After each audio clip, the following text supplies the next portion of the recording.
ऊ आफ्ना हिसाबले बस्छ। तपाई हामीलाई टोकेर मार्ने साना सर्प गोमन करेड छ नि सबै उले खान्छ। फेरि ऊ आफूले मान्छेलाई सितिमिति टोकेर असर पुर्याउन्न।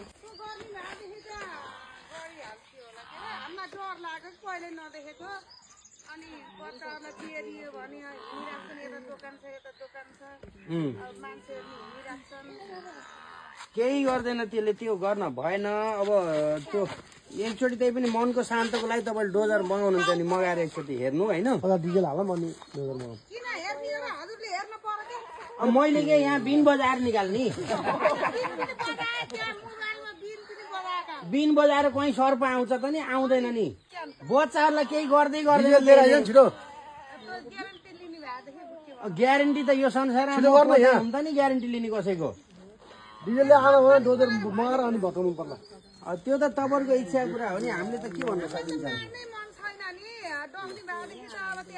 मैले बुझ्नु भएन दिदी, मैले मार्नुहोस् पनि भनिनँ, नमार्नुहोस् पनि भनिनँ होइन। कालोमा सेतो धक्का बोलो छ, घरमा कालोमा सेतो धक्का भएको थियो कि त्यो अनिल दाइले समाप्नु थियो। अब दाइ नआउने आइहाल्नु भयो, ठिकै छ आउनुहुन्छ। यहाँ बाँसा कुरेर बसौँ, भेटियो भेटेको नभेटियो बाँसु झ्याङ पल्टाउनु लाएर भनेको पछि दाइ आएपछि त्यहाँले डिएल हालिदिएको बाँसु झ्याङ वरिपरि सर्प त पुरा यस्तो ठडिदिएको क्या बाहिर। हालौँ नभए डोजर पनि छ हामीसँग, मेरो डोजर यहीँ चल्दै आएको छ होइन। डोजर ल्याएर त्यो यो हटाउन कि अहिले हालौँ, उहाँ गयो फेरि आएर यहीँ बस्यो। को केसमा कहिलेकाहीँ चाहिँ विषै नछोडिदिकन मान्छेलाई यतिसम्म गर्छ कि कहिल्यै मार्न हुन्न भन्ने छ कि टोकेर पनि बिच नछोडेको मान्छे छन्। बिच छोड्यो भने मऱ्यो। बिच छोड्यो भने उसलाई एकदमै गाह्रो भयो, असर पर्यो भने छोड्ने हो, नत्र चाहिँ मान्छे मार्दैन कि उसले। बाहिर नफाल्नु न, बाहिर फाल्नु कि अनि त्यो ढुङ्गा माथि हाल्नु। हो त्यो मुसा दुलाबाट हाल्दै हो त्यहाँबाट। यसले के हुँदैन, मेसिन बोलाउनु। झन् त्यसमा पर्यो भने त एग्रेसिभ मात्र हुने हो होइन। यो पर्दा कहाँबाट छिरेको? कहाँबाट छिरेको? यो दुलाबाट छिरेको एउटा ऊ त्यो दुलाबाट छिर्यो। यहाँ भनेर हेरेँ यहीँ जनपसार परेको थियो। त्यही भएर मैले अझै पनि भन्छु हजुरहरूलाई, यसले घरमा कहीँ क्षति पुर्याउँदैन, यसलाई छोडिदिनु, नभत्काउनु। यहीँ हेरेर बस्छ यसरी। यहाँ त बेलुका सोलमारी खाएर पूजा गर्न आउँछ, ढोकर नि हो। 2-4जनालाई पूजा गर्न दिनु न, के हुँदो रहेछ। जान्छ जाली गरे त मलाई नोक्सान नै हुँदैन, निकालिदिनु कि जाली। त्यही त तपाईँले जाली निकाल्ने व्यवस्था गर्नुहोस् कि। गइसक्यो डोजर आउँछ। यताबाट निस्के त्यहाँ बस्ने ठाउँ छ, त्यहाँबाट निस्के यहाँ बस्ने ठाउँ छ, पुरै ढुङ्गाले चिनिया छ। यिनीहरूको बस्ने राम्रो ठाउँ छ नि त। यति बेला यिनीहरूको त्यो अन्डा पार्ने समय हो कि त्यही अन्डा पारेर जग्गा यहाँ कुरेर बसेको हो क्या।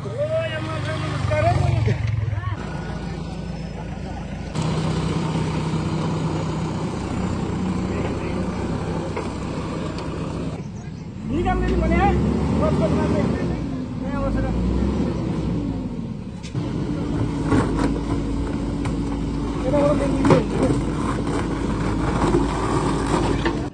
यो तान्थ्यो यो ढुङ्गा यताको हटाउन। त्यो भनेर यसले चेपेर मर्छ फेरि। सेपमा छ, सुन्नु त्यो सेपमा छ, यसलाई यसो हटाउनु त। तलको मात्रै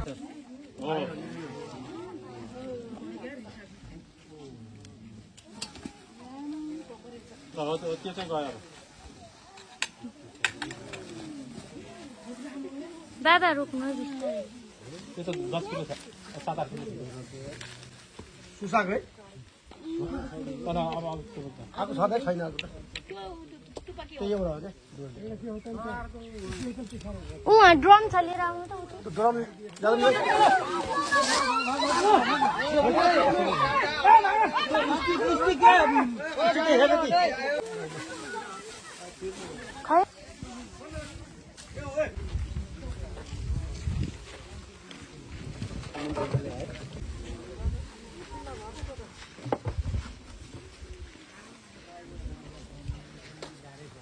खै भने फेरि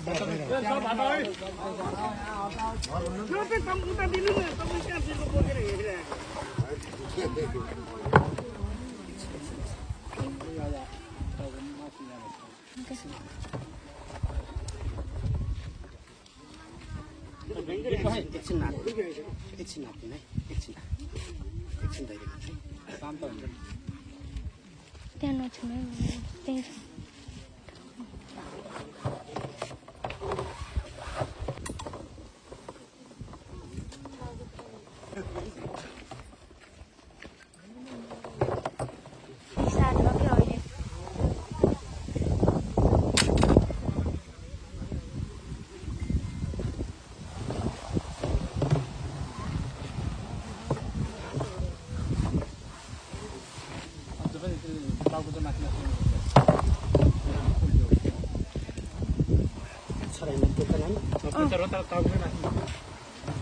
पुच्छर निस्क्यो भयो निस्क्यो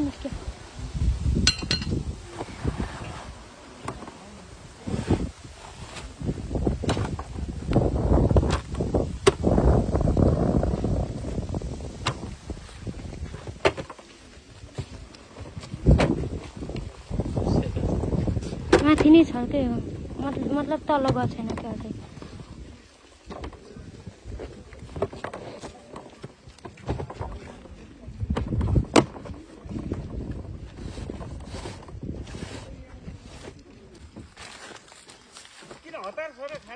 होइन राजा यति हतार छ आश्रममा फेरि उता सबै बसिरहेको बिचरा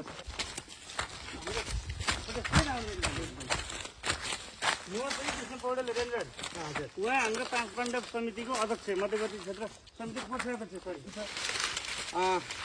यति बेला हामी एउटा मध्य भनौँ एकदम सुनसान खालको जङ्गलमा छौँ यो कहाँ हो भन्ने भन्दा पनि हामीले एउटा किङकोब्रा उद्धार गरेर लिएर आएका छौँ रेन्जर साहब यही हुनुहुन्छ विष्णु सरप्रति पनि सम्मान जुन हामीले उद्धार गर्दै गर्दाखेरि यहाँबाट गएर त्यो रेस्क्यु टिमलाई सघाउनेदेखि लिएर त्यहाँको पब्लिकलाई कन्ट्रोल गर्ने सबै कुरा गर्नुभयो यतापट्टि आदरणीय सर पनि सँगसँगै जानुभएको थियो उहाँको परिचय एकचोटि सर हजुरको परिचय एकचोटि दिनुहोस् न मेरो नाम विष्णु प्रसाद पौडेल अहिले म चाहिँ चितवन राष्ट्रिय निकुञ्ज बनकटा रेन्ज पोस्टमा चाहिँ रेन्जर पदमा कार्यरत छु म राजु पाठक 5 पाण्डव उपभोक्ता समितिको कोषाध्यक्ष र अहिले कार्यवाहक अध्यक्ष पनि हो ल हामीले यस्ता विशिष्ट व्यक्तित्वहरूको सामु हामीले धेरै कुरा गर्दैनौँ यहाँ धेरै देखाउनु छैन किङकोब्रा छ यसलाई चाहिँ हामी छोडिदिन्छौँ है त छोडिदिउँ है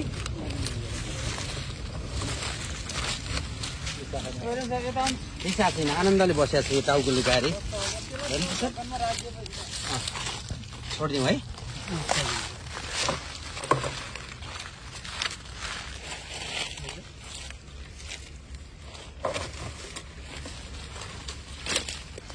हामी स्टिकको केही ल्याएनौँ त्यही सन्त भयो त्यत्रो होलाबाट भएर आएको भित्रै छिटो हुन्छ यार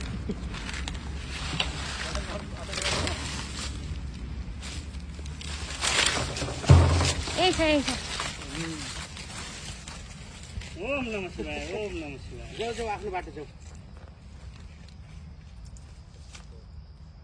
जाऊ अचेल त दुन सरवाले नि मलाई नै घुर्न लाग्यो